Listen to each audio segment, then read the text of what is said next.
Hi, good afternoon, all. Welcome to the first session for folks who are attending the Saturday session today. Um, I'm going to give you a quick overview of Satkam and about myself before we get started with the session. But before we start, can anybody confirm on the chat that you're able to hear my voice properly?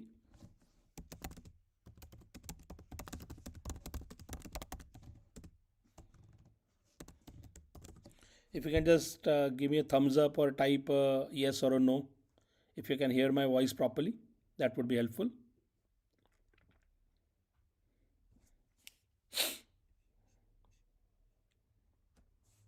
Great. Thank you.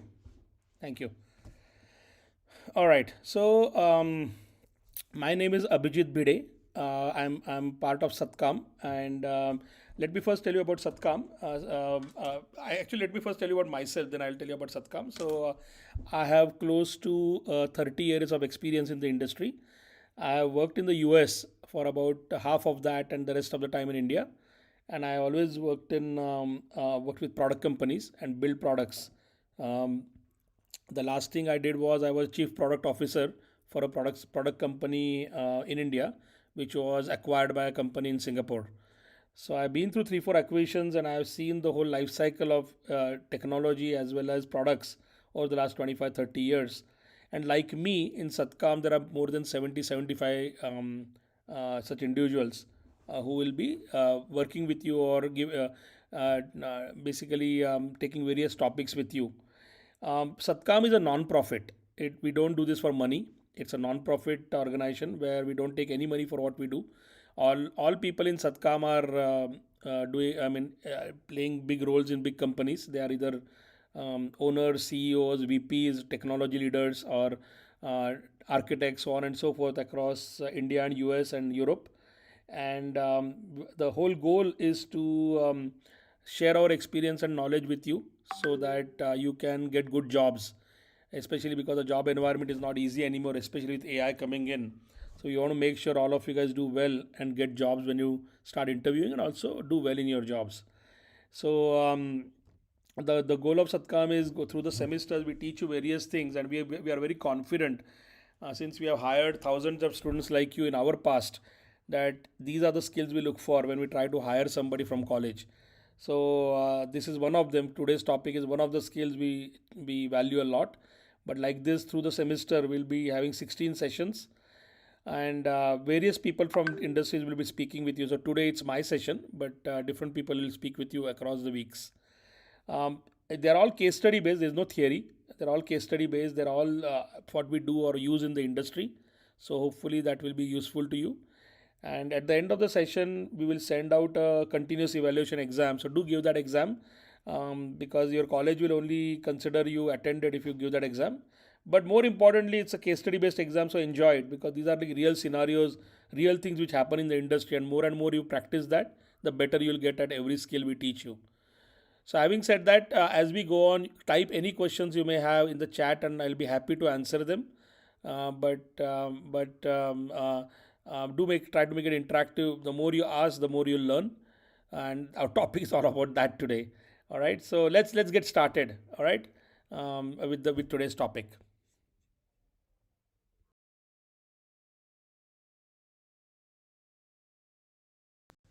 Hello all. First and foremost, welcome to this exciting topic of curiosity and inquisitiveness. So basically, today we are going to spend some time on this important topic, which we now believe, for all of us coming from the industry, that it is no longer even a nice to have. It is like a very necessary skill for all of you, and we'll learn why, and we'll try to convince you why it is so important for you to have a good professional career. That said, it is a set B. We are teaching this topic to students in 4 parts: set A, B, C, and D. And while the sets are not linked to each other, you can start from any set. This is the B part of the set. Yeah. How are we going to learn this topic? Basically, this is the agenda. We're going to start with first, before we start saying anything about this topic, we need to be convinced that why it is important in the first place, right? So let's talk about that. then all of us are today, regardless of which profession you are in, AI is everywhere and it is going to only keep increasing. But while AI has all its benefits, it is also, in a sense, a trap for a lot of professionals because AI is doing a lot of things we were doing in the past. So let's understand that, because finally you need to inculcate or get all these skills to get better at using AI and become the masters of AI rather than a slave of AI, right? Else AI will just replace us, and we don't want that to happen. Now, before we go into how we acquire this skill, it is always interesting to know why what is stopping us from having this skill in the first place today, right? Because unless we address that, how can we learn the skill? So we'll talk for a few minutes on that. And then we'll start going to the methods and how can I get better. And this topic sounds very simple: curiosity and inquisitiveness, our ability to ask questions. But you'll realize, and you would have seen everywhere, that we always shy away from asking questions. We cannot stand in public and ask questions, or we have not learned the ability to ask good questions. So why is that, right? So let's learn some methods to get better at it. So then we'll spend some time on those methods. There are multiple methods. We'll learn two or three of them today. In today's session. And then we'll go into how can I practice it, and I practice it in various scenarios, right? Sometimes you'll have time constraints, so how can I ask all the questions I want? What do I do in that case? And we'll do a small case study around that, and we'll learn all of this using case studies only, so it's like relevant. And it's these case studies are from day to day life, right, from our experiences. And then at the end, we'll also talk about how we can use this skill, which we are going to learn and practice, or we should, as a career edge to get a good job, to keep my job, to get promotions, to get better at what I'm doing, so on and so forth. So that's kind of the agenda for today's session. Of course, I mentioned this sets A, B, C, D. We did set A. We have set in recording. If anybody is interested, you don't need to see it, but in case you are interested, you can. So if so, reach out to us, and we can send the link to you. But today, let's start focusing on what we are going to teach in set B, right? Um, Now, as I mentioned, let's first convince ourselves, right, on why being curious and inquisitive is a critical must-have skill. I mean, you hear about prompt engineering, right? I mean, prompts, or I'm sure, regardless of whether you're in engineering or finance or marketing or commerce or arts, doesn't matter. All of us are using AI now, correct? And with AI, the way you interact with AI is like you're interacting with a human being. It will not talk to you unless you talk to AI, right? So, funnily enough, while this curiosity and inquisitiveness was always important, now it is even more important, because else, how do you get the best out of something which everybody is going to use, right? Which are all these AI tools. So, and they are becoming more and more dominant. So let's convince ourselves about that first, right? So I mean, most times what is happening nowadays is we have got something so powerful with us that we are using it like a black box. I'm asking some question, I get some answer, and I say that, oh, that answer must be correct, right? So basically, when you use something like a black box, you never try to understand how that AI is coming up with the answer. I never asked it all the right questions, so I have a good understanding. So tomorrow, if it is sending me some wrong information, I know it is wrong. Correct? So if you don't understand that, right, then what you are doing, everybody can do. Because the question, if you're asking simple questions and just taking the answers and giving it as your answer, then anybody can do it. So why do I need you? Correct? But actually speaking, the skill of curiosity and inquisitiveness can really help you with this, and make sure that you are valuable to the company, because you understand now really well on how to use AI in the proper way. And also, remember, while I'm talking about AI, because it's very relevant to your generation now, it is a general skill, right? Curiosity and inquisitiveness is a general skill while interacting with anybody, or learning anything, or trying to stand out with knowledge. Just AI just there today. So coincidentally, I need that skill to also interact really in a much better with AI, right? So I mean, simple analogy, right? I mean, let's start with a very simple example which can kind of give you an idea what I'm talking about. So all of you would have used Google Maps, right? And you know that it uses GPS, right? So for example, you're using Google Map, and it takes turn. I mean, there's an extreme example, and Google Maps drives you while you're driving. It tells you take a right, and there's a lake there, right? And you basically can follow it blindly, but you'll not do that, right? Your brain, you know it is wrong, but now imagine for a minute that while you're using Google Maps, your phone dies or you're completely lost. You're gotten so used to now, right, to use a GPS like a black box or a Google Maps like a black box, that you never even start paying attention. You stop paying attention to the landmarks, to what is around the before GPS was there. People had to pay attention to where they wanted to go, what are the roads, what are the signs, so that if they get lost, it's very easy for them to in their head to create a map and make sure I find my way. But a black box means I'm trusting it blindly. I open Google Maps, and if I have to go from point A to point B, I don't even pay attention to the road around me. I don't pay attention to anything. So tomorrow, if I don't have that, what if my phone is not there with me? What do I do now? Right? I have no mental model. I have no idea of where I am. I have not paid attention to any landmarks.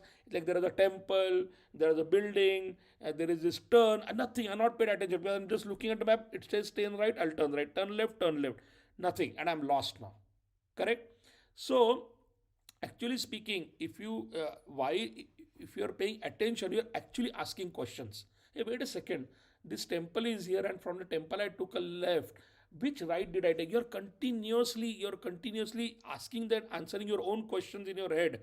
And I'm starting with a very simple example of curiosity, right? That I'm curious that wait a second, I took a right here, I reached here, but I could have reached the same way from some other direction. So now you are being curious about the area and you start exploring. Whereas with the GPS, you don't need to do any of that, right? And the reason this analogy is important is because today, slowly but surely, because of Google Maps, we are losing that ability to become curious about the space around us, right? We don't pay attention to things. It's a very small example of a very big skill we are losing, which our brain is very well capable of remembering things, of questioning what I'm seeing, and I'm losing that, right? And now you can scale that to all the things you are doing today, which will be you lose like use like a black box, like GPS. You use AI now, right? I'll ask it, it tells me, I'll take the answer. So I'm losing the ability to think, ask questions, become curious about why, what, etc. That's why this example, right? So what we are going to learn in today's session is actually to see how I can avoid that, so I don't lose that critical skill, which will make sure when an organization tries to hire me, they don't look at me saying this guy just can use AI like a black box. I can get 1,000 people like that, or maybe I don't need anybody like that. But wait a second, this guy is actually a master of AI, right? Master of this because he has acquired this skill by asking the right questions, by being insightful, by being curious, by ability to work with AI in a much better way, right? And you'll be wondering why I keep mentioning AI all the time. But as I said, right, any job you're going to go into now, any job, right, regardless of what you're going to do, you are going to use those tools, right? Which is why the relevance of this topic. Yeah. Okay, so while I'm saying that if you use something like a black box, or which means that I ask a question, I get an answer, and I take it, right? Does it really harm you? Right? Does it really harm you from doing getting a job or doing better in your? Does it really do that? We will. I know there are there are from students from various backgrounds here, but I'll take a few examples, right, and tell you very simple examples of how it can harm you, right? So basically, let's say I know some of you guys will be in software engineering, right? You might be doing BTech in AI, or BTech in CS, so on and so forth, and aspiring to become developers, right? Who can develop code, correct? Now, I'm sure today also, while in college, when you're getting projects, you're using some AI tool to write code, right? It generate code, so on and so forth. Now, the trap is that you will basically use AI. Now, you not write code, because while you're writing code, you can make mistakes, and when you make mistakes, then you correct them and you keep learning by making mistakes. Now, no longer you need to do that, right? You'll ask AI to do all of that, correct? So now when it gives you an answer, and it works, right? You don't bother to pay attention to the logic it has used. How is it constructed? How is it going from point A to point B? So you just take it, submit it, correct? And same thing you might try doing in a job. Now the de-skilling part, the problem you're creating for yourself is because you're losing that ability to fix problems because you don't understand how it has done it. Correct? Now imagine you go for an interview and they give you a problem and you don't have any AI tools with you, right? And most of the time what they will do is they'll put a problem inside so that when you write you face that problem and they want to see whether you can understand and solve the problem, right? Now you don't have that capability, you don't have the depth or understanding. So now even if you get a job, remain like a junior person because you are just basically somebody who is more like a librarian, right? I mean to use the word, because you're just being asked, you do something and you submit it and you're done. Whereas the people who will move forward are the people who will be called saying, hey, wait a second, we used AI as a powerful tool, but you are the subject, you are the expert. So we are having a problem. Tell me how we can now work with it to change the logic. But to change the logic, I have to understand the logic in the first place. You will not understand that if you are not used AI like a if you are used AI like a black box, right? And how we'll relate this to this ability to ask the right questions and be inquisitive so that you can understand this logic is what we're going to learn in today's session. But this is an example of how you can de-skill yourself over time, and some of you may be able to relate to this with your college projects because you might have done something, it looks good, you get marks, but in a job there are no marks, they actually are going to test you, right? So that's the trap you might fall in. Now, you might be thinking this might happen for only technical people. No, you're a marketing guy, right? Now, things are becoming so simple with AI that you can use AI to generate like a headline or a creative image or a social media post, and you just say, okay, I'm done, submit it. Now, the problem is that if everybody has the same tools, everybody has the same access to AI tools, right? So then everybody's marketing will become almost very similar. How can your company stand out then? How can your product stand out for which you're marketing? So now AI just averages out because it's like it has all the data from everything. It just averages out and creates something which anybody can use. But now what you will lose as the abilities, can I understand that for my product, my customer, how can I generate something, right, which is unique? Correct? Because now you have just started relying on AI completely. So you stop your brain from thinking that what are the questions, what are the things I should be asking about my customer, about my product, so that it will stand out, so that I can create a marketing campaign which is different from others. Because your competitor is also going to use the same AI tool. So now everybody is the same. So now if you're in that company, your boss will say that what are you bringing?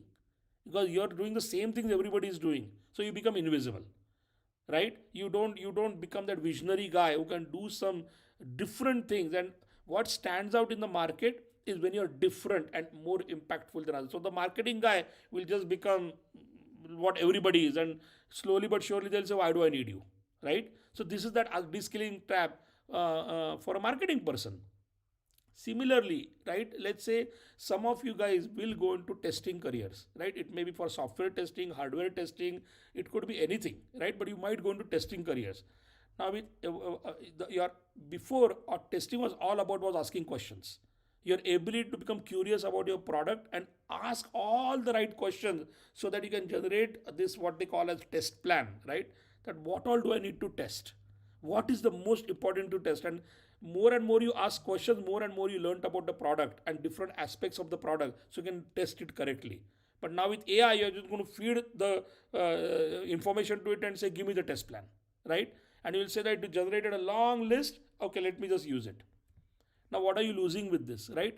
Testing is not about checking the code or checking the product for what it is built for. It is about how you can break the product, right? But you cannot break a product unless you are thinking about the product in all different ways on how it can break when it goes out in the market, when customers start using it. And for that, you need to ask various kind of questions, right? What will happen if I do this? What will happen in this scenario if this happens? What happens when a customer does this and then that? These are the kind of questions you need to start asking in various ways so that you can say, oh yeah, okay, I need to test this, oh I need to test that, if this happens I will do test that. Now if you're not asking those questions, you have lost that ability, and you are using AI like a black box to say, give me all the testing I can do with this product. It will give it to you, but you will lose out on many things which actually only you can do and not AI, because AI is, as I said, it's an average thing. It will average out that such products should be tested this way. So for such products, test these things. It is just going to average it out. You know exactly who your customers are, you know what your product is supposed to do for that customer, what market it is in. So only you know that, and if you're not asked the right questions to generate that or to create that, then again, as I said, you will fall into that de-skilling trap. And then you will, again, the company, they'll say, why do I need you? I will feed it. Why do I need a tester or a QA person to do this? Anybody can feed it and get the answer from AI and use it blindly, right? So these are the kind of people who are at risk of even getting a job. Forget about keeping a job, right? Same, I'm giving few examples because a lot of you guys might be aspiring to do different things when you get out of college, right? So like somebody wants to go into marketing, somebody wants to go into development, somebody wants to become a tester. Similarly, somebody wants to work in UI UX. You might have people from the creative side or an engineer who wants to develop UI, right? Same thing again. You can use AI to generate, give me this creative, just design this layout for me. It can do that very easily actually, right? So then before you needed people to really ask questions about many things, saying, oh, I have this kind of a user, right? Who is basically most of our users are old, not young. So for an old person who is going to use this, what kind of UI should I construct or design so it's very comfortable to them, right? There are other aspects only you know about your product or your company or your market or your customer or your competition, which AI won't know, right? So again, it is going to develop average for you. It will look nice, but it will not be successful because it has not accounted for many important things which you can only get after you ask the right questions and then design the UI by answering those questions. But you're not asking those questions, right? So then why do I need you? Because AI can give me a normal UI very easily or a design very easily, right? So what is your value to me? That standard design everybody can do now, right? Before it was not true. When there was no AI, you needed people even to do the standard designs, but now you don't. And the only way you can avoid that is by asking all the questions you need to ask to understand your product, your customer, your competition, your area, so that now the design or the UI you design actually fits what your goal is, your need is. AI can't do that, okay? Because it doesn't have all the context, correct? So again, the curiosity and inquisitiveness or ability to learn to ask good questions is the key skill here, because else normal questions are getting answered by AI anyway, right? Maybe you're in customer service. Again, one of the important jobs of customer service always is to find out if my customer is happy, right? Now what I can do is I can take all the I can take all the app reviews from and just feed them to AI and say, hey, tell me if my customer is happy or not, and give me the score. It will do that, right? But in that there are some comments which you're not asking questions around saying, hey, why is the customer saying this? Oh well, wait a second, one customer liked it, one customer did not.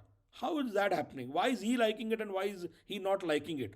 These questions will tell you what is the problem with your customer satisfaction. There is an emotion behind every product, right? And that AI can't realize. But unless you understand that data really well and start asking the questions to analyze that data, right? How will you come up with insights or things which only you can come up with? AI, if you feed that data to AI will come with the answer saying, oh, your customer likes this, your customer doesn't like this, this is the score. Yeah, sure. But what have you learned now? You're taking it blindly. And if AI says now that, oh, your customer doesn't like this, so do this, you'll say, okay, do this. But then tomorrow, if that doesn't work and somebody asks you the question, why did you suggest this? You don't know the answer, right? You just took it blindly, right? So that is another kind of trap, right? So the question becomes, our topic is curiosity and inquisitiveness. So how does it help you avoid this de-skilling trap to make sure that you don't become irrelevant to the industry, that companies will hire you despite of AI as an AI master, right? That you can use it as a tool, correct? Or if you're in front of a customer, you're in front of anybody, you can actually do a good job because you have learned the skill of asking the good questions and using those to actually do your work, right?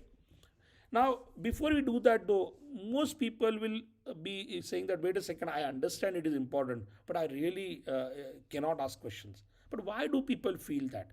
What are the usual reasons why people stop being curious or stop asking questions? And this can be in public forums, or this can, because when you ask questions, you can ask it to a tool, but most time you'll have to interact to ask these questions. You have to interact with people who know better than you. But something stops us from asking questions, right? What are those things? If I don't know that, right, even if I am convinced that I need to do this, I'll not be able to, because something is stopping me, right? What are those things? So before I go there, right, if you have any questions till now, right, of what we have covered, if you're confused about something, let me know. I'll pause, and you let me know, and we can chat a little and address those before you go further. Yeah. So, as I said, what are the reasons we don't ask questions? So, most times, I mean, this happened with me also when I was my early career, right?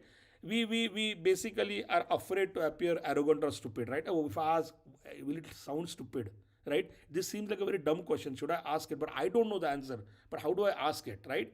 See, in most cases, the opposite is true. Believe me, guys, I've been in the industry for 25 plus years, and we are desperate for people to ask questions, right? There is no bad question, because we just are waiting for somebody to ask a question. So, believe me, when you feel it's a dumb question, most people have the same question in their head and they're not asking it, right? So, asking questions is actually a sign of intelligence, and it demonstrates your desire to learn and understand. It is very attractive to your manager, to your company, that you're asking questions. So, remove the thought that any question, and I really, really mean any question, right? That if you ask a question as simple as, oh, I don't understand why sun rises in the east and sets in the west, it's okay. How many people actually are curious to know that? Maybe they know, or even if they don't know, they are saying, oh, it sounds so stupid. It happens every day. Why should I ask a question? No, it's not a stupid question, because that will lead you to more questions which actually will answer or make you understand things which others don't, right? So don't be afraid ever to ask questions, right? And believe me, as I said, no question will make you sound ignorant or stupid. In fact, you will be liked for asking questions. Okay, so that's reason one. And by the way, we take sessions on these in our other topics called articulation and communication, where we teach you, right, that if you're in front of somebody and you feel this, how can you actually ask the question, right, without fearing this. But in this topic, I'm just saying that you should not ever worry about that. Go ahead and ask, right? Another thing is, people feel I'm an introvert, I don't have confidence, so on and so forth, right? But see, confidence doesn't happen in one shot. It takes time, right? Because you ask one question and then you get the confidence, then tomorrow you'll ask two, then sometime you'll say, wait a second, I asked this, but I don't think I did it in the right way. So you'll go again and ask it in the right way, and then feel confident saying, yeah, now I get it. So confidence is a true problem. I agree with that. It is a problem because a lot of us are not used to just making ourselves be noticed in front of people. But the only way to do this is start small, right? Start very small things. Start talking to people or asking questions to people you're comfortable with, or start asking questions to tools, right? Like, you can ask questions to AI, you can ask on Google or wherever search engines and ask questions. Doesn't matter. Maybe practice that way so you don't feel afraid, or don't feel that you don't have confidence, right? And then move to people. But building confidence takes time, but you have to start somewhere. Start slowly, slowly, but do it, right? This I've seen with some people, right? They already know the answer. So somebody is talking and say, I know this. Yeah, yeah, yeah, I get it. But maybe you don't. So the moment you have that thought that I understand something 100%, challenge it. Challenge yourself. And do I really know it 100%? I think I know it fully, but maybe I should ask a couple of questions to clarify if my understanding is correct or not, right? Because the assumption is dangerous that I know everything. It will stop you from asking any more questions, correct? So the simple technique or trick here is that if you somebody speaking, you're learning something, yeah, yeah, I get it, I know this. All you can do is ask couple of questions to yourself, saying, if I believe I understand it, can I answer these two three questions which I'm hearing here? If you can, and you can validate that, great. If not, ask those questions, right? Now this again, as I said in the bottom, we'll learn some methods, right? That how to know how to formulate a question, right? So some of the things we are going to speak about today on how to formulate good questions, right? But many a times we have a question, but I don't know how to put it in words. I don't know how to ask it in a way by which I can get the answer. Yeah, it's a genuine problem, and this is a skill one needs to learn. And it is not about language, by the way, not about knowing good English. You, if you can even formulate that question in your own mother tongue, right? It's okay, but we struggle with that, and it's a skill we need to learn. That I have a lot of things in my head I want to ask, but I don't know how to construct. It's a genuine problem, right? And but again, like confidence, you need to start practicing it. Correct? And this is another thing, time constraint. Your teacher is teaching in the class, you have a question, and you feel, oh my god, the class is only 60 minutes, and only I have a question, but if I ask now, I'll waste time, and there is limited time. So how do I ask? Or that person may not answer because he's going to be impatient with me, right? He's not going to answer because there is limited time, right?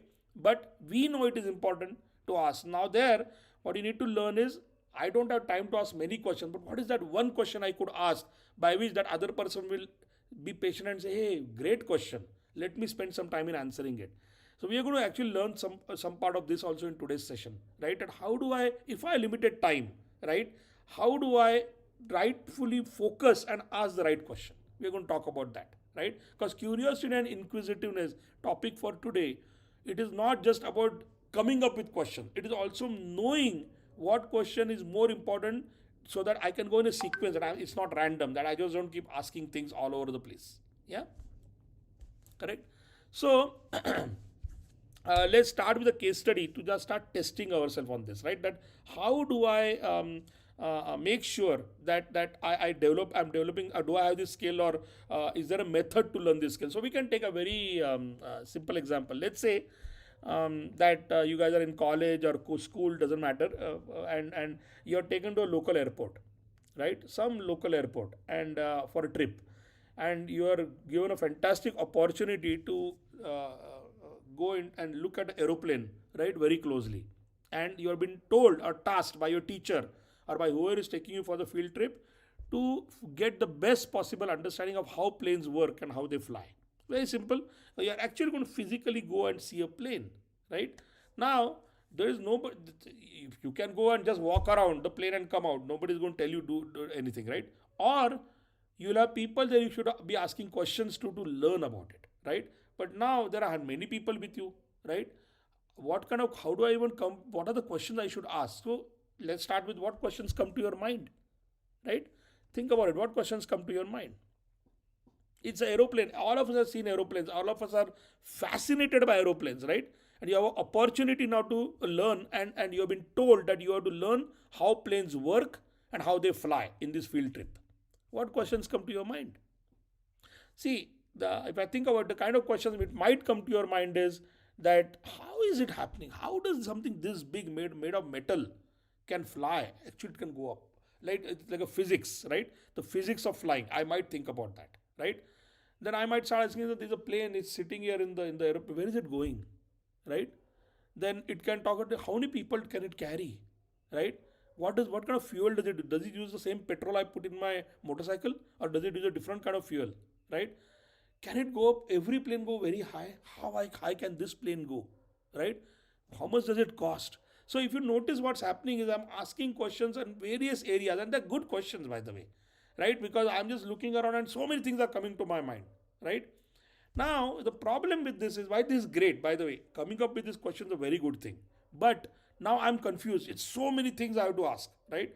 So now, how do I even start organizing myself? Because I'll ask one question about how high it flies, and all of a sudden I'll ask questions about how much maintenance does it need. So it's like the person will be also confused that what all is he asking, right? But the first step is, the great thing is that you have come up with such questions. That's very good, right? But the technique now we are going to learn is that this technique you need to practice, right? But it's a very good technique where you say, wait a second, rather than becoming inquisitive and coming up with all kinds of questions, is there a way by which I can make sure that I have covered everything correctly, right? So have I asked the right questions, right?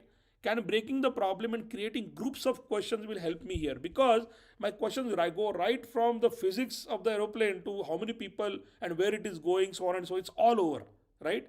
So can I call this problem breakdown, right? Can I create groups of questions in my head in categories which I am interested in, and rather than going all over, right, I can start writing or thinking about questions in each category.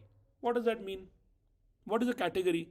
So I am told to look at a plane, right, and understand how it works and how it flies. Correct. That's my goal.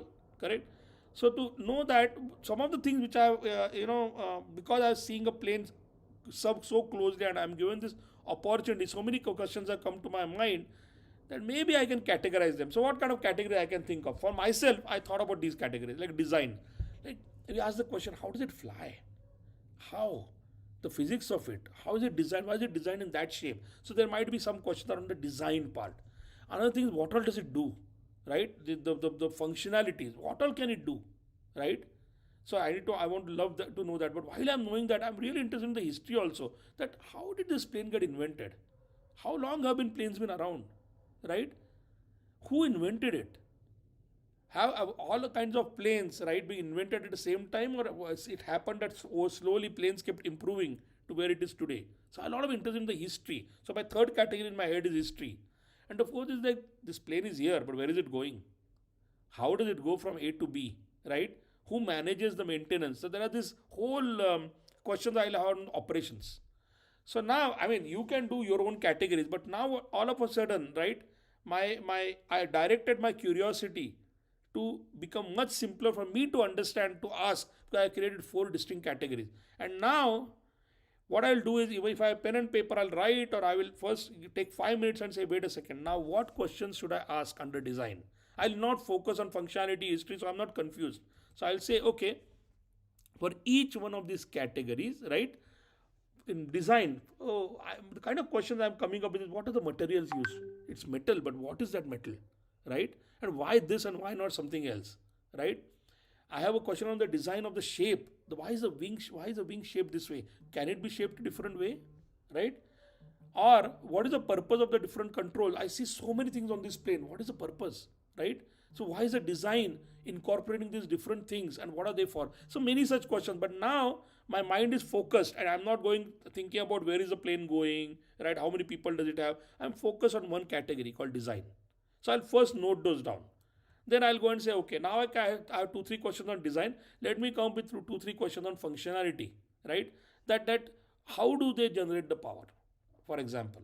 And I see that there's a most important thing is it has to take off and land. So this landing gear comes in, goes out, comes in.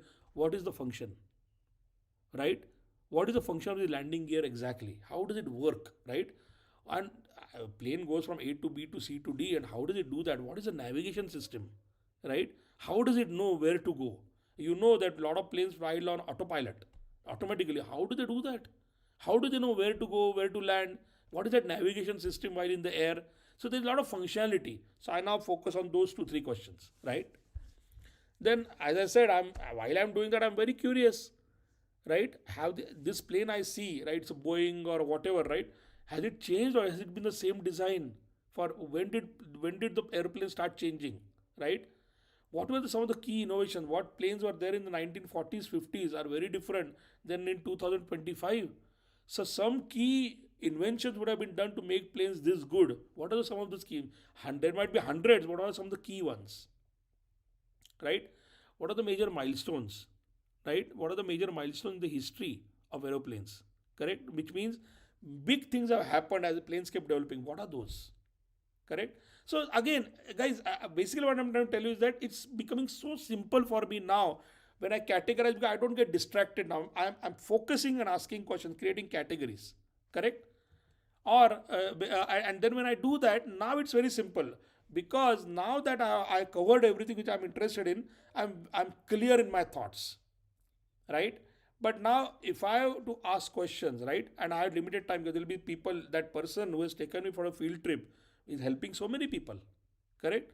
So now I have to look at it from the goal. What is the goal given to me? The goal is get the best possible understanding of how planes work and how they fly. So now if I look at my categories, what would be the most important category, right? The most important category, since my goal is to understand how planes work, will be about functionality, right? Operations and design, right?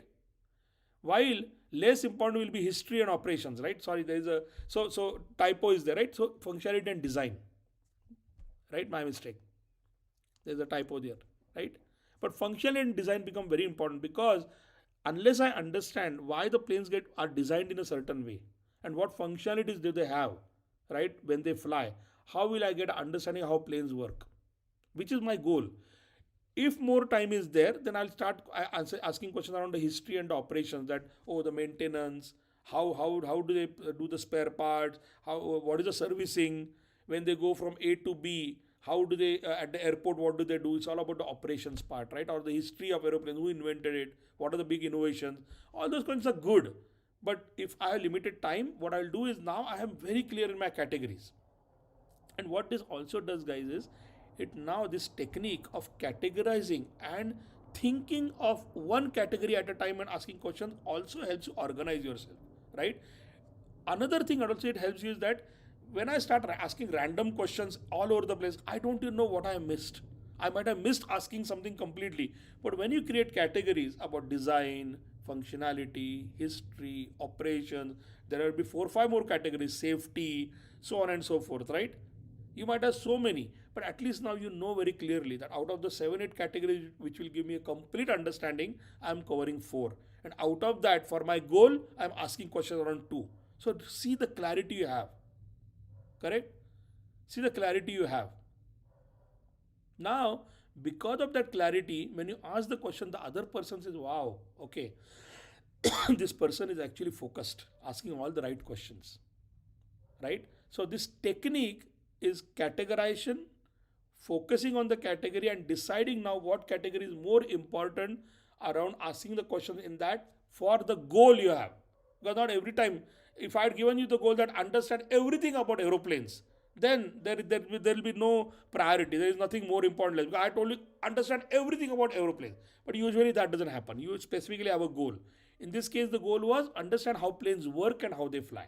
So asking questions around those categories is most critical, right? So it's a very simple technique that learn to categorize, focus with those questions, then ask them, right?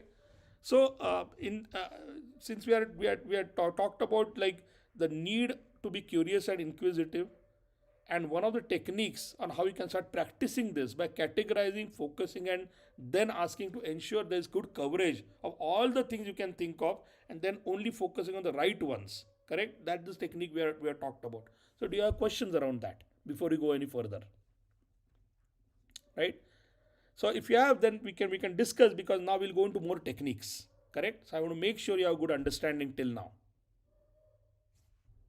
Okay, so now all well and good, right?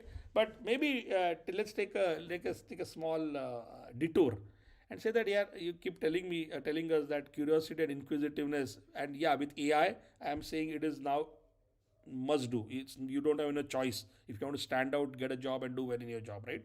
But in the past also have there have been so many smart people in the world, but if you look at studies and research, you will notice that the smartest people in the world were the most inquisitive, right? I mean, there is a famous I think there's a famous quote, if I'm not wrong, by Einstein, if I'm not wrong, that if I'm given let's say 100 minutes, right, to solve something, I think what he said, and it's not exact, okay, but the theme was this, that if I 100 minutes I've been given to solve something, I'll spend like 95 minutes asking questions and 5 minutes to solve. Because the solving part becomes very easy once you understood the problem. And the only way to understand it in depth is by asking questions, right?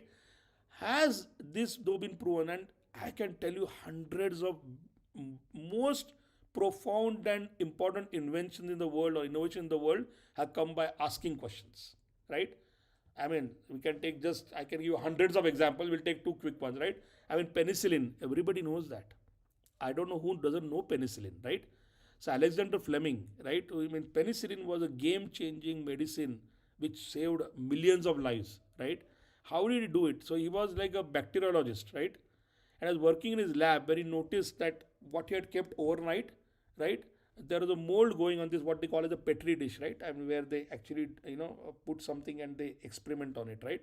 And there was like this particular mold growing, and he said, "What is this?" Somebody else would have just taken, say, "It's dirty. I'll just throw it." Like people like us would have said, "Oh, I'll just throw it out. It's looking dirty."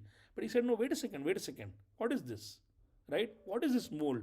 And around the mold, it seems there is a clear area. Something the bacteria are not growing now there. Something happened to the bacteria around it, right? Then he kept asking questions. Why is that mold which there, right? That fungus, and around that the bacteria are not growing.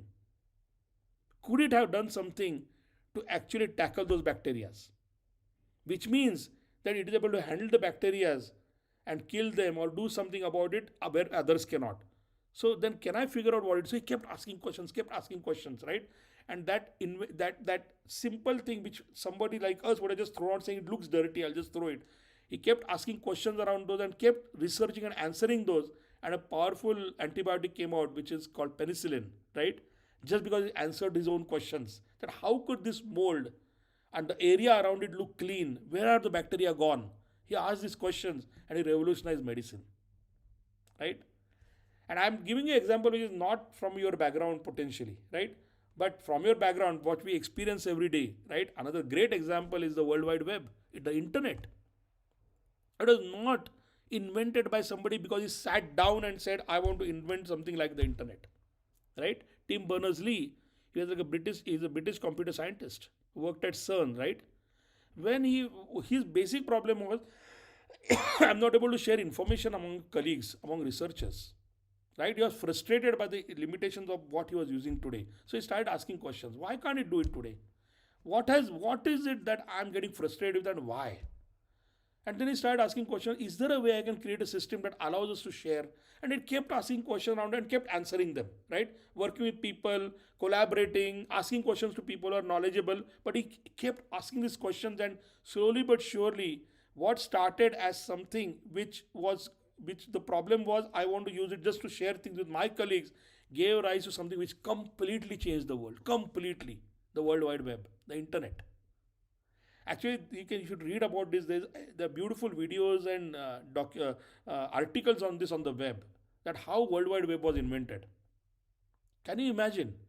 Curiosity and inquisitiveness gave rise to something which has profoundly changed our lives, which is the World Wide Web, right? So, by the way, today in your world of AI, there are similar case studies on how people are able to do AI inventions around AI. AI research started like 60, 70, 80 years back, right? And it didn't start saying I want to invent something. It started by asking questions. Why is our brain able to do something like this? How can my brain do this? How can my brain do this? Because everything AI is doing is trying to mimic what our brain does. But it's not like I know the answers. So unless I ask the questions, how can I get the answers? Right?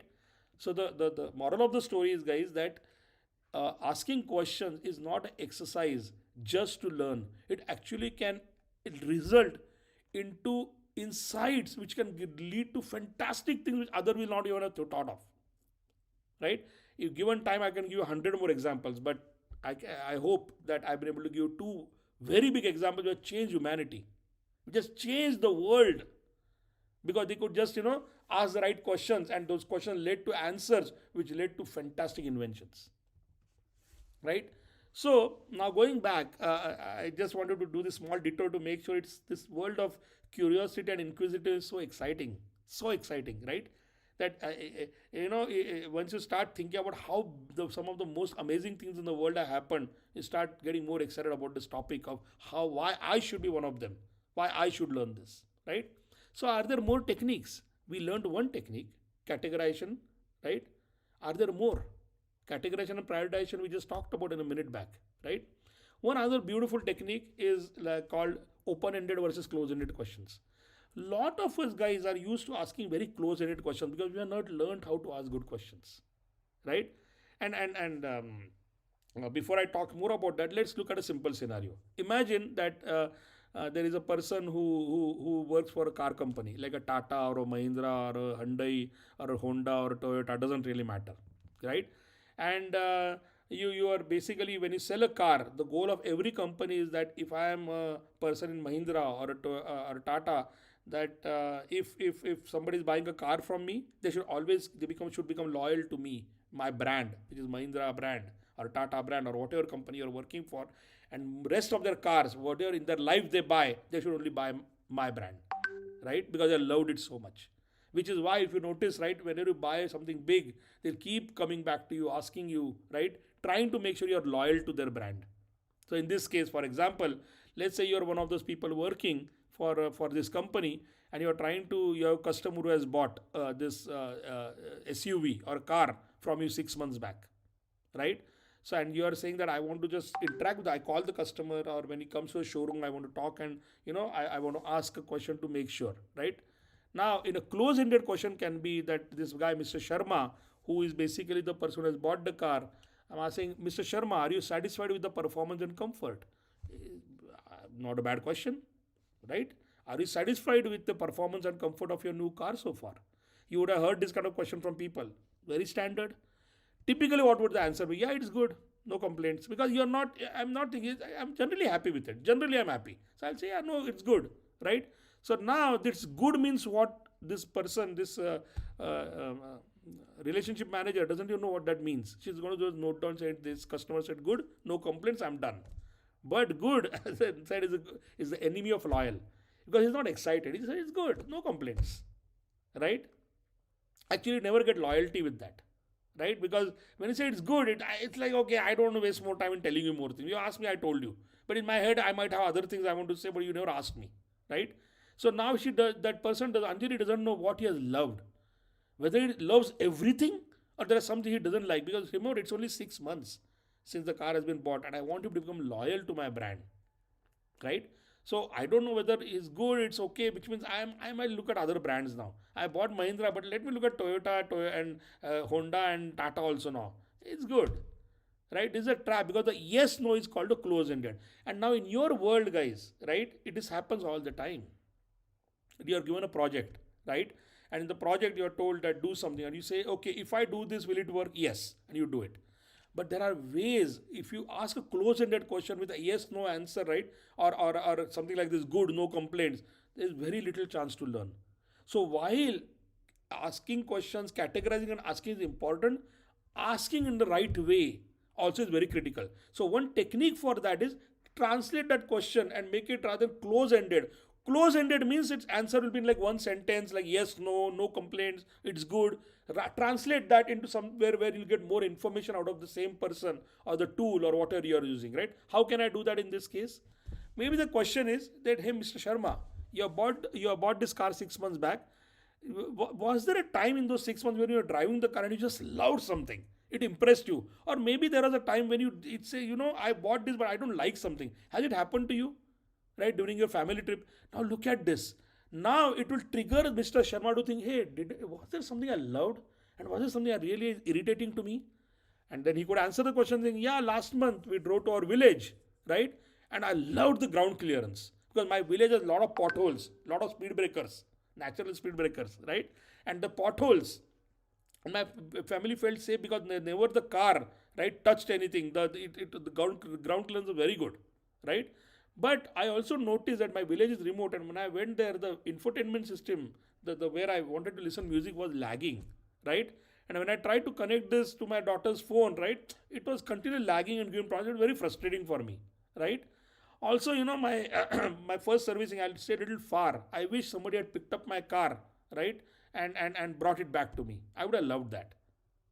Now look at the amount of things is said rather than the yes no answer. It's good. The same person will say, yeah, it's good, no complaint, because this other complaint not big. Generally loves the car, likes the car, but doesn't love it. Right? I want him to love the car. So now, what did it tell me? It told me that the ground clearance are top priority, loves that, and safety, likes safety. Right? So maybe there is something I can suggest my company or suggest something to him which will improve or actually focus more and more on things he loves. But I also noticed he doesn't like something. So quickly, maybe I could voluntarily say, hey, I noticed, but can you leave the car for I will take care of this problem. Or bring it in, right? Bring it in and we'll take a look for you. Or we'll send somebody, right? And You might give him just for the first time, we'll do a pickup and drop. Now this customer start becoming loyal, saying, hey, not only they sold me a very good car, they're caring about whether what I love, what I don't, and trying to fix it.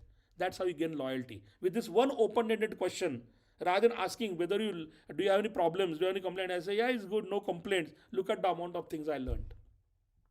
So this technique is about taking a question and rather than making it close-ended, make it open-ended so that you get more information. But you have to ask it in a way by which I can get information, then I can analyze the information to get insights.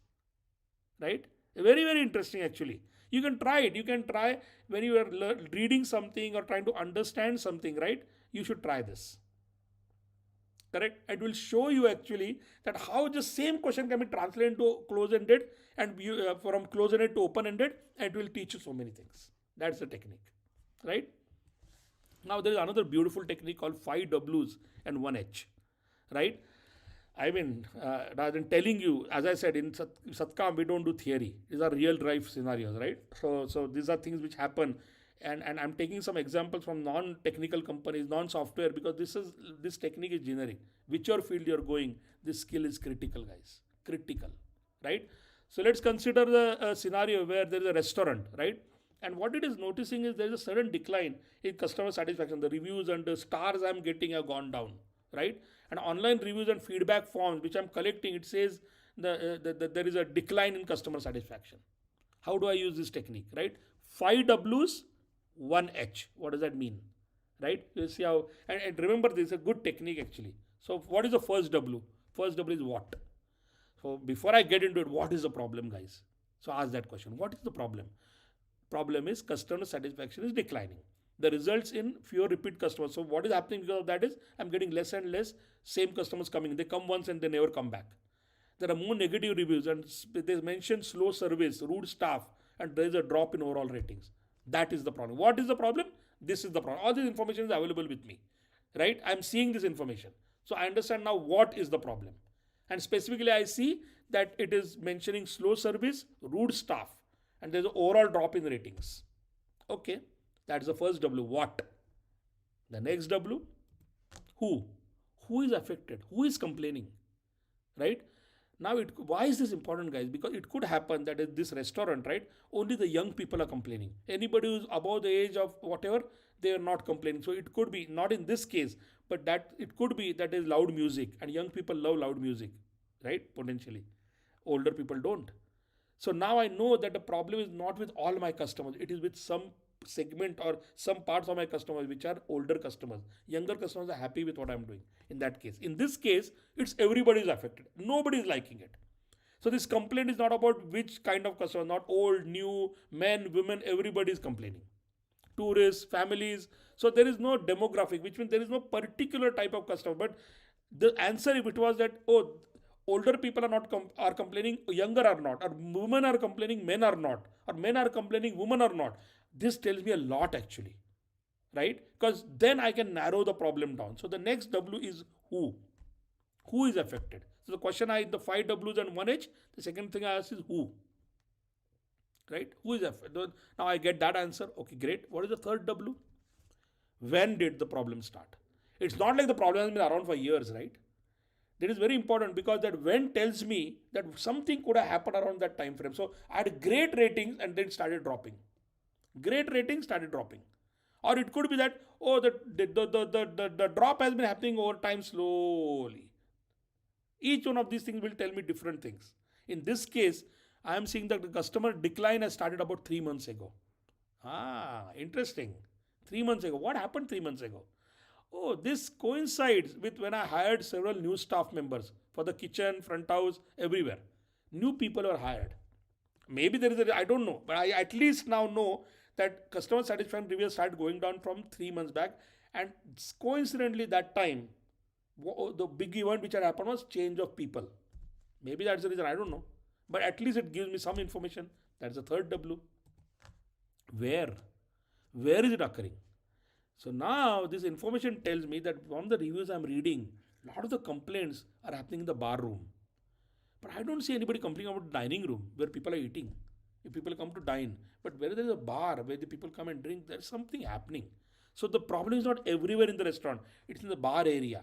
It seems like it at least, right? So the W tells me now that, oh, while the problem is not like by particular age group, right, or men or women, it is not happening for every part of the restaurant, right? This W is telling me it is happening for one part. See how I'm narrowing down the problem by asking these questions, right? This fourth W, it narrowed it down now. Oh, okay. It's happening in the bar room, right? When it started happening? 3 months back. From 3 months back, it coincides with the new people I hired. So look at the amount of clues it is giving me now, right? New people got hired 3 months back, and ratings started going down. Everybody is complaining, but they're not complaining about all parts of the restaurant. They're complaining about a particular area more, which is the bar, and not the dining room. About rude staff, bad customer service, so on and so forth. And why is the problem happening? This requires the investigation because you answered the four W's now, right? The first four. Now this why, it'll kind of give you clues, right? That, oh, it seems to the point that the staff is the problem happening in the bar room and not the main restaurant. It seems to be happening because potentially it's the new people. Because with the older people, I was not old people. The people who were there before, I was not getting the complaints in the bar room. So why is this happening? This requires investigation, but it has given me all of lot of clues already. Lot of clues, right? Now then I can do the 1H. 5 W's, 1H. How do I solve the problem?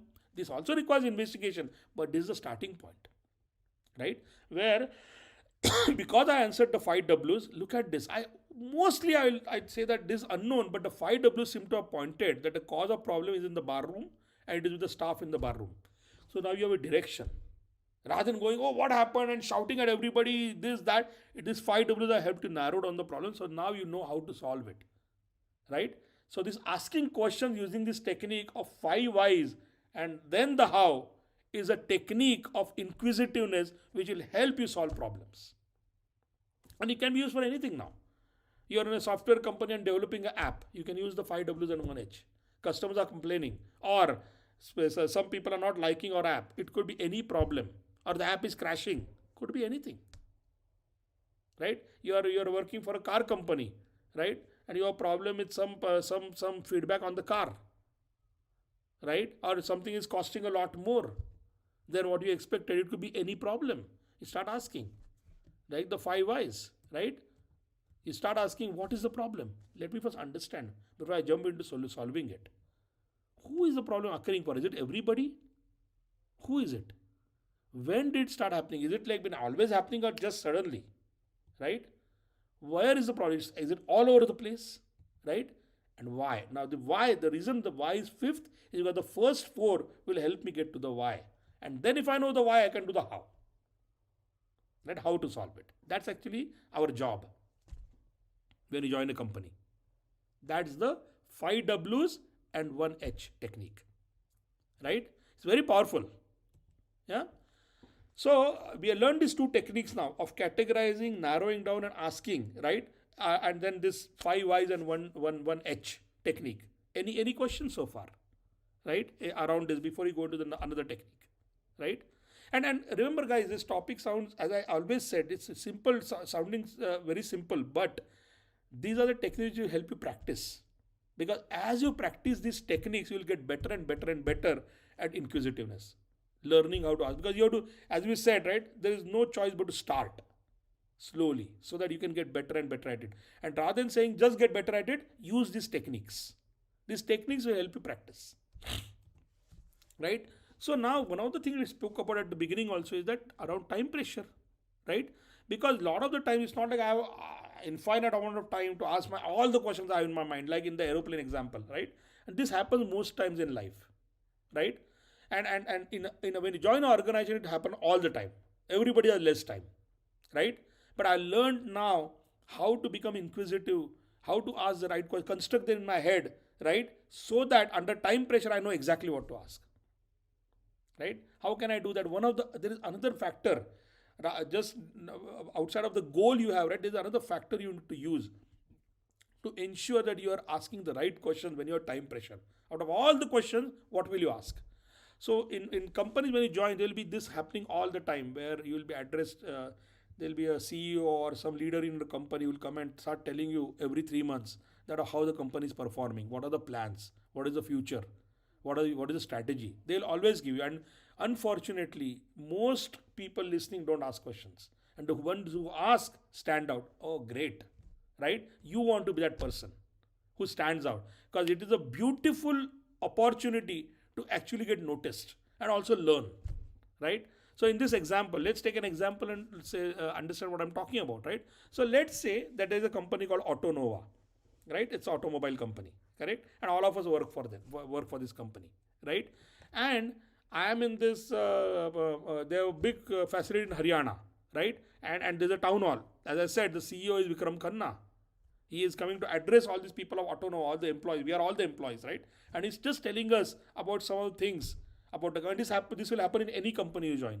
Somebody will keep telling you, but nobody pays attention, and then they realize, oh, why am I not getting opportunities? Why am I not getting promotion? Why am I not doing good work? Because when you had the opportunity to show who you are, what your skills are, that you're interested, you don't take that, right? These town halls are a beautiful opportunity to do that, correct? So in this case, right, in the CEO's address, he is telling you, hey, the last year, right, was great. It had opportunities and challenges. We grew by 8%, which is not bad for a very big company, right? But there are pressures, there are problems, right? Our SUV are those big vehicles like Jeeps or your like the Boleros or the XUVs or the big Safaris, the big cars. That segment, we have these cars like Raider and Apex, some names, and they have done well. They exceeded, they're selling really well. But our sedan means the normal cars like you have, not like a Honda City or those kind of cars, they are not doing well. Our sedans are not doing well. Their sales are down by 15%, right? I gave you this information. Then I'm telling you that we have managed to tackle Mahindra and Mahindra or companies who we compete with in SUV. We have managed to defend our market share. We are competing very well, but we are not done well in the sedans, where we have lost our market share to Hyundai and Kia, right? We are not doing well there. But our 3 year vision strategy is drive the future, which is about electric vehicle, EV, right? We will be heavily investing in EV technology, extending our EV lineup. That's our focus. And we are also phasing out our sedans. Sedans are not doing well. We are going to slowly use that money and put it in EV, electric vehicles, right? And we'll be channeling our money towards research and development around battery technology, EVs, and autonomous driving, right? Automatic driving, those kind of technologies. Thus, who will be required for that? We are going to require EV engineers, software developers, data scientists. A lot of data. It's like the EV car is like a computer. I need data scientists to analyze all the data and help me improve the car continuously, right? That's our goal. 3 years strategy. Now I'm ready to answer your question. Do you have any questions? This is what will happen, guys. Right? Now, what will you do? Because it's not like the CEO is going to stand there for 2 hours to answer your questions. He'll have like 5 minutes, 10 minutes. How will you know what to ask? Right? First, we said, don't be afraid, ask. Right? So come up with the question. That's a starting point. But how will you know what to ask? So it will stay. I'll learn and also get noticed. Right? Here now, guys, interestingly, right? There's so much data, but if you paid attention, and one of the techniques I use to start asking good questions is categorize. These categories we talked about, I quickly note down what actually I stood out for me. Out of all the things he said, for me as whoever I am in the company, what did I notice? So in this case, right, you notice he talked about all these things about we did well in SUVs, our market share grew by 8%, we are not doing well in sedans, we want to do electric vehicles, we will move money to EV from our sedans. A lot of things I listened to. And what caught my attention? Well, in summary, company did okay this year, so it's not in financial trouble. Because sometimes you can come and say we are going to fire people, we are not doing well. It didn't happen. So company is not in a bad shape.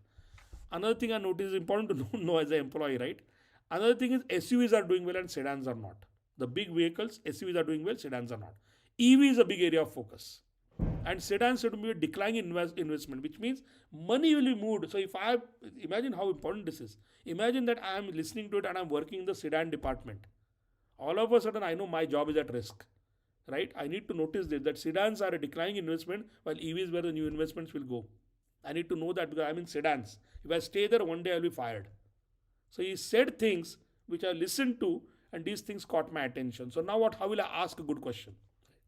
Now imagine, now the important part of this case study is that the questions are not just about interest. It is about what your goal is. Who are you in the company? Depending on who you are, your question will change. Right? This is that about this technique talks about that part. That your context, the word is they call uses context. What's your context? Who are you? Are you a manager? Are you in product? Are you in engineering? Are you in support? Are you in marketing? Are you in sales? Your question will completely change depending on that. How? Let's prove that, right? So, if you're an engineer, what would be your goal? Your goal is to ask a question where you learn, but you also stand out as an engineer in the crowd. You're not just somebody. If you ask a question about saying that, oh, tell me, how will we do our next marketing campaign, right? So that we sell more. Yeah, it's a good question, but not relevant because you're not in marketing. And he'll say, yeah, you're curious, but is it an insightful question? I mean, when I have very limited time to ask, right? He'll probably answer one or two questions max, right? Should I ask a question on marketing which have nothing to do with, right? So the context of who you are, and this is a case study when you have very limited time, right? So now immediately in my head I categorize saying that basically as an engineer what am I interested in? Technical things because I'm an engineer. So about whatever it spoke about technical or technologies I'm very interested in. I want to know the product direction because what I'm going to work on will depend on where the product is going, the car. What is the plan? And then I want to do well in the company, my professional development. I want to learn more so I can get career opportunities and I can get promoted, right? So these are the things I need to be focusing on as categories when I ask those questions. If I get an opportunity to ask the question, right? Correct? Because we are already learned, guys, categorize, focus, and ask. But in this case now, this technique is telling you that with limited, when you have limited time, right? The another thing you should always worry about is your context, who you are, what is your role, goal, right? In asking, so that you can ask only the right questions. Correct? So in this case, around technical, if I'm given time, what will I ask? What specific battery technology? There can be any question. This is an example, by the way, guys, right? What specific battery technologies are we exploring for the next generation electric vehicles? When the CEO hears that and your engineer is saying, hey, what's your name, young man or young woman? What's your name? Oh, this person is, asking a very interesting question. Because if I just say our focus is EV, and if he's asking about battery technologies, that means this person is really interested, right? And he should probably work in that department. Really, those are the kind of thoughts will go through my head. Or I could ask him, what is the roadmap for developing autonomous driving? Because I want to work in that department, right? If I don't know how we are going to get to the autonomous driving roadmap, right? And that's also a very interesting question. It directly pertains to me because I would like to know the product direction so I can acquire the right skills to work in that. And I want to grow in the company. So I will say, I could ask the question, what are the opportunities available for engineers? I'm working in the sedan department, right? I clearly saw that sedans are going down. So now if I want to move to EV, how can I upskill and gain expertise? Is the company trying to, if I'm a good engineer in sedans, is the company going to invest in trying to help me upskill so I can move into the EV technologies or no? Then I have to learn on my own, but at least I can ask. So now this person listening, the CEO says, yeah, this guy is ambitious, right? He's asking the right questions to make sure that he's putting in the effort to learn now where the company is going. These are very impressive questions, right? So because the context in this case was as an engineer in the company, right? Now, if you are a customer service person, right? Your goal, right, is basically your customer support, right? So now again, you will not ask questions about EV technologies. You will not ask about battery technologies, right? That how do I develop, or the kind of questions the engineer asks, because the context is I'm in customer service or customer support. I want to do well in that, right? So there, what could my categories be? That all of a sudden my company is getting into an area which I don't know of, right? Which is EV. I never done support to customers who have EV, and we're going to invest more and more in that. So I need to understand our preparedness, my preparedness, my department's preparedness to do this, right? What is the future direction of customer service? Is it going to be the same, or as we go into more and more EV or more and more database support, it may not be that I have to call somebody or they'll speak with me. I might have to develop AI bots, agents, and I might have to upskill myself to do that. Who knows, right? So let me ask you the direction. Maybe that's of interest to you. That's my career growth and professional development. It's more personally for me. What's my future is, right? That could be the categories, right? Now all of a sudden, then I know the questions to ask, right? I could ask the question saying, what specialized training will you provide to customer support? Because we'll start selling the EV vehicles, but the same people won't be able to answer or respond because they are not learned. So what trainings will be given to us? The CEO will say, lovely. Now I'll tell you what budget I allocated for that. It's a very good question because you actually care to say that when questions start coming, I'm prepared. Very nice. I could ask about future direction.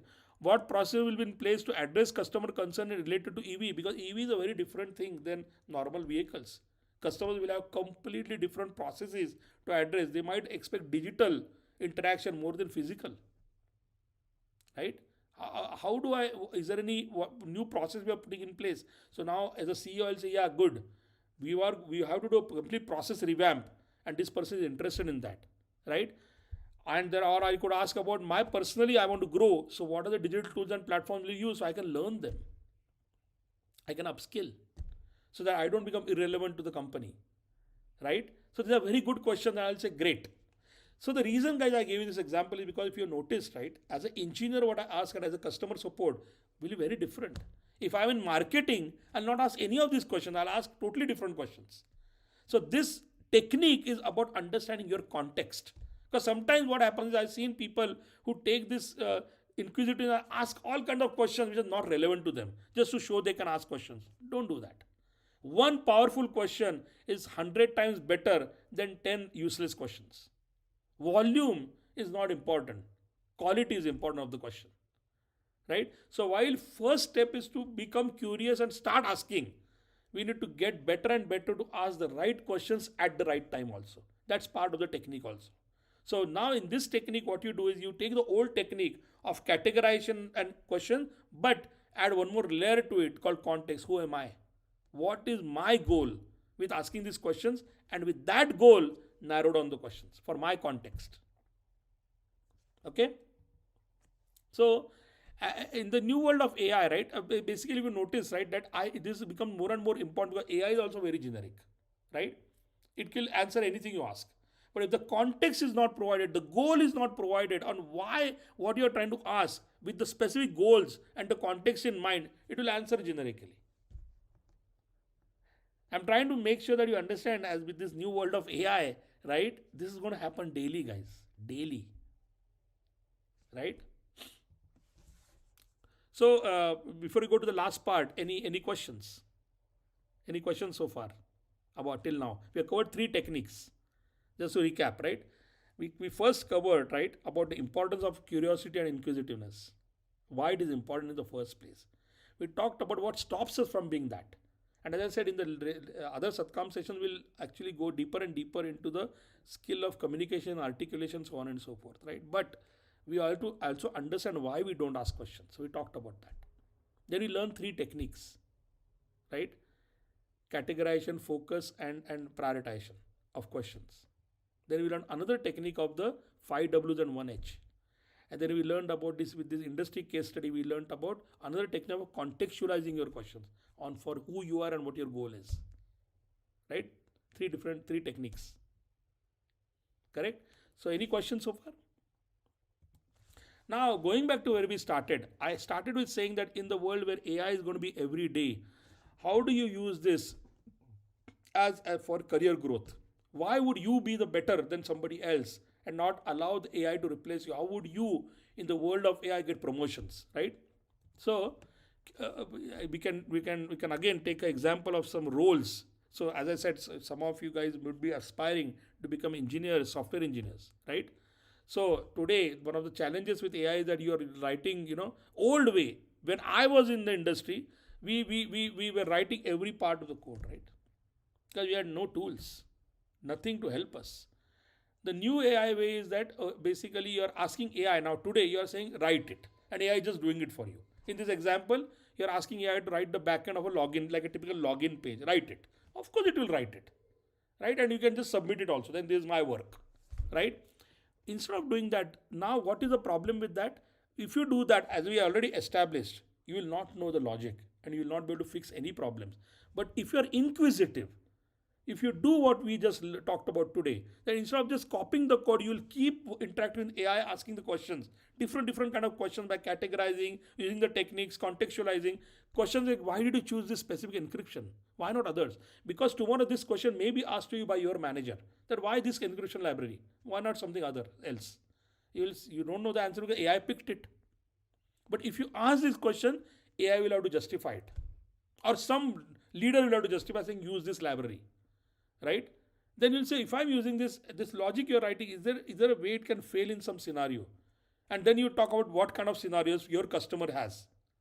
So you'll keep asking these questions, right? Inquisitive way. The payoff is that tomorrow when there is a problem, the AI copier, right, the person who actually copied what AI gave and gave it, won't be able to do anything. Whereas the inquisitive engineer who has done this will be able to say, yeah, wait a second, I know where the problem is because I actually had gone into why it picked this library or why it did it this way. And yeah, now let me go in and figure this out. Correct? So this is a career and you will get noticed and you will get promoted. Because now out of the many engineers, you are the person who understands. Most of people will copy and paste. Don't do that. Yeah? Let's say you're a data analyst. A lot of you guys are into data science. You might become data analyst or you become data scientist, so on and so forth. Old way was in our world when none of this was there. We used to use Excel or tools, simple tools to analyze. In the new AI way, unfortunately, you're just uploading the data to the engine and asking it to analyze. And you say, okay, I give you all this data. Based on the data, give me the top 3 trends, top 3 things you notice, and AI will give it to you, and you'll submit to your manager saying, these are the main things the I notice.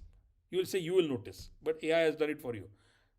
The right way to do it is the inquisitive way, right? That first you completely stare and analyze the data yourself, and you are going to see some problems, some anomalies, some issues as you see the data. Rather than asking AI to just give you the 3 trends, you're going to start asking questions to it or asking questions to the data and answering it yourself. Or there's a spike in October. Typically, the spike should not happen. Why is it happening this year? Is there a problem with the data we have collected? You start asking these questions before you ask AI to come back with the analysis. You use AI as a tool, but direct it in a way by asking these questions, you don't allow it to just conclude something before you confirm that you understood everything. Right? Now, how does this help? Same thing. You provide some conclusions and the conclusions turn out to be wrong.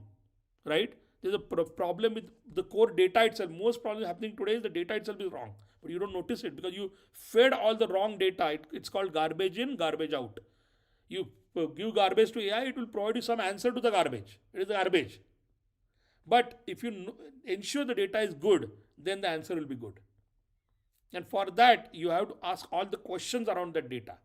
Right? Again, same thing, you can use categorization, focus, all the same techniques, guys, around data. Right?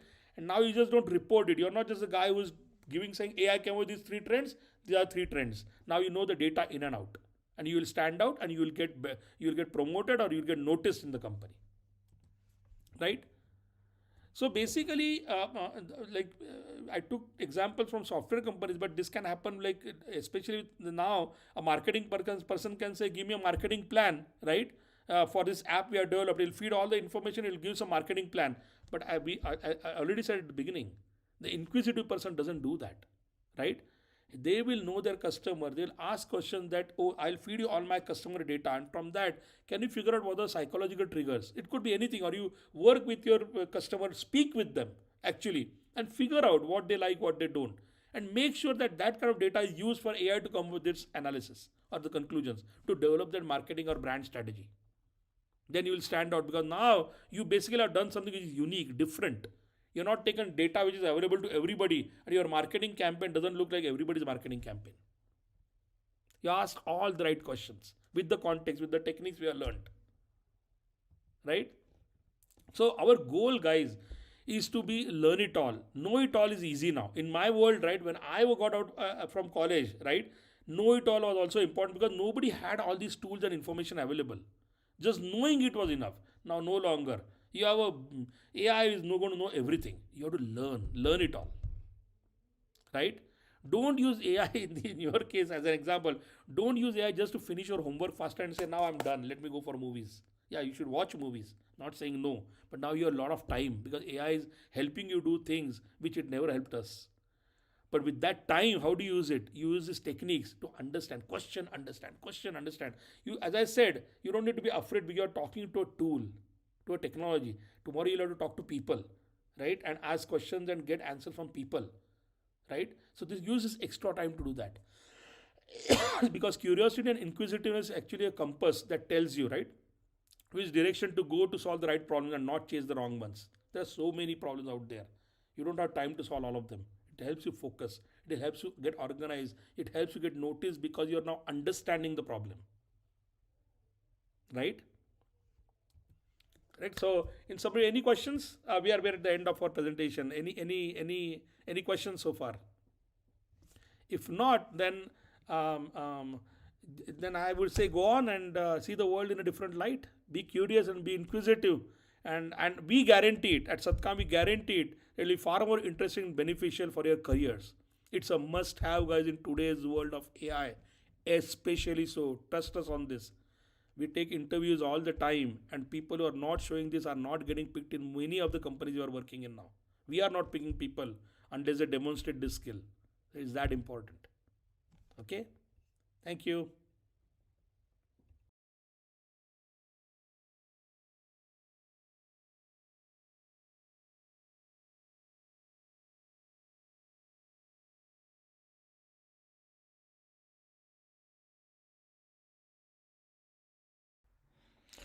All right, I hope, guys, this was top. As I said at the beginning, right? Topic is simple, but you will see very few people good at this skill. And why does that happen? Because they don't take these skills seriously, and then they go for interviews, and interviews they're stumped because no longer.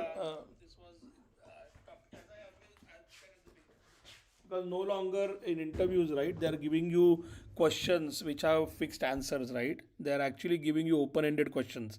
They're trying to see whether you demonstrate these skills so that they know how you can work with the tools they have, whether you can solve real problems. Okay, so we're going to learn skills like these: curiosity and inquisitiveness, critical thinking, so, problem solving, and we are going to apply them also in this semester. We are going to do product solutioning, we are going to do product management, we are going to do architecture and design by using these skills, right?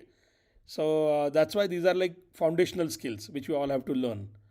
So any questions, if you want, just type them into the chat box and I'm happy to answer them.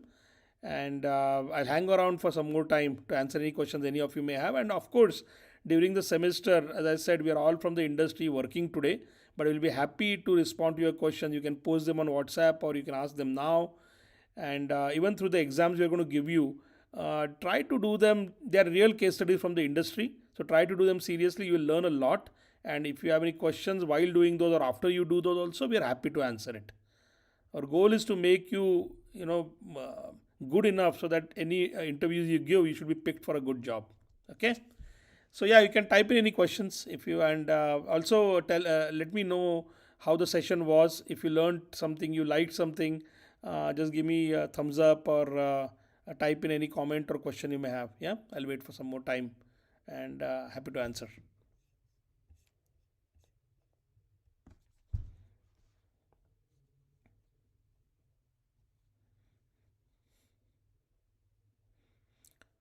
Any questions from anybody? Or if just give me a thumbs up in case, or thumbs down about what you thought about the session. If you are not liked it also, it's okay. Give me a thumbs down. We'll also see how what we can improve. But give me a thumbs up or a thumbs down.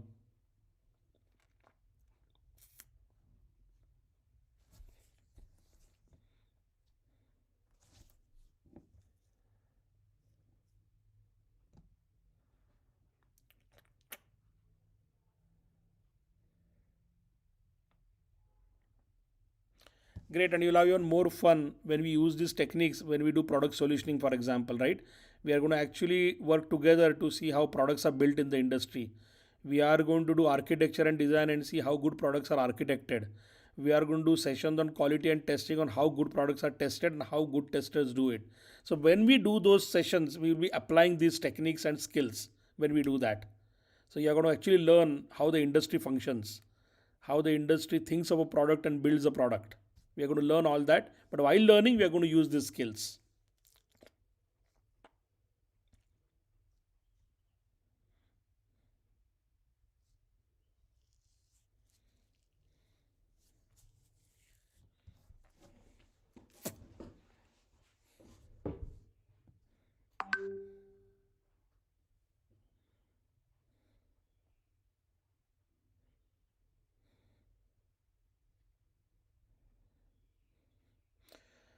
Okay, have a good weekend, guys. I'm going to stay around for some more time in case anybody has any questions. I'll wait. But anybody else, you have a great weekend. You can log off, and I will be, as I said, we'll be sending the exam on your WhatsApp college WhatsApp group.